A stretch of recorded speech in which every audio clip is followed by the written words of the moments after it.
Today I've got Nissan Qashqai, one of the most popular cars in UK. But here is the scene. Some of them are amazing daily cars and others are hiding expensive problems. I spent some time on owner forums, mechanic reports, user stories, plus my experience. And today I will show you the hidden strengths, all the weak points and the check you must do before buying this car. Let's go!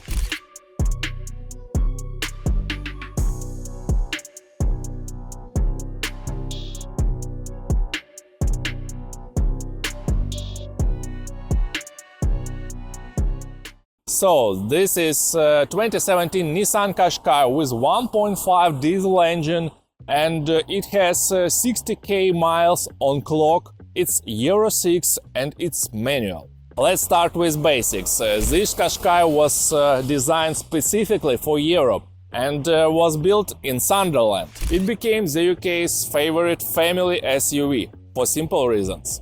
Cheap to run, comfy, practical, and every mechanic knows how to work on it. So yes, it's logical choice, but only if you pick the right engine and the right transmission. Let's start with the good news. This Qashqai is ULEZ compliant, so you can drive it in most UK cities without daily charge up to 12 pounds. It's comfortable, visibility is good, and 1.5 DCI is incredibly efficient. You easily get from 55 to 65 miles per gallon on long run. Watch till this moment and still not subscribed to my channel? Time to do it. Subscribe now. But here is its secret weapon, the manual gearbox. The Qashqai's automatic option was dreaded CVT, which is notoriously unreliable in this generation. Buyers are often report slipping, high revving and costly failures. But having the manual gearbox, you dodged the biggest bullet this car has. It's simpler, more reliable and much cheaper to service. Talking about reliability, what you must know?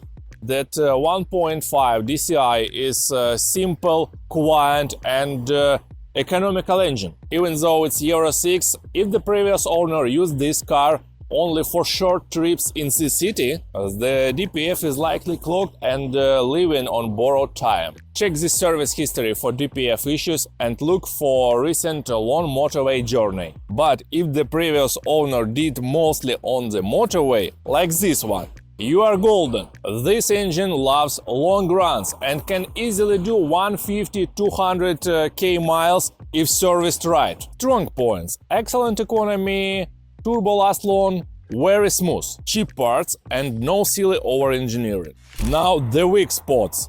Look, no car is perfect and this Qashqai has its own weak points, especially if they approach around 80k miles. This generation loves to eat suspension bushes. Rear shocks too.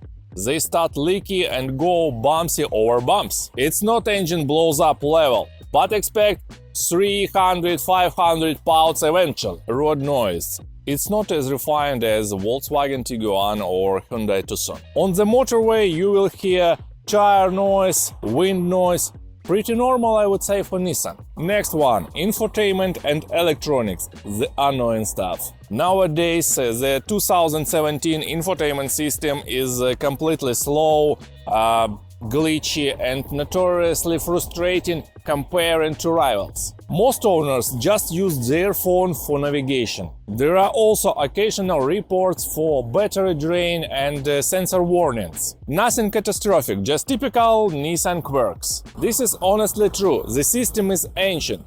Nothing serious and expensive or dangerous. But why these cars sell like crazy?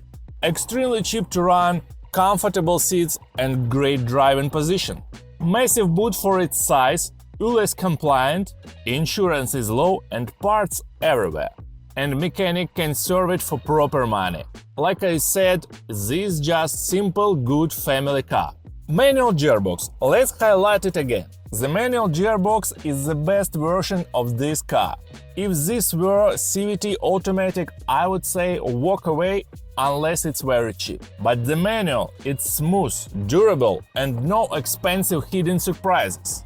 Just check, clutch bite point, no grinding into second, no vibration under acceleration. If these three are good, you are fine. So, is this 2017 Qashqai is smart buy at 60k miles? Yes, if it's the manual and you have a proof of proper maintenance. Was helpful? Don't miss out, subscribe for more.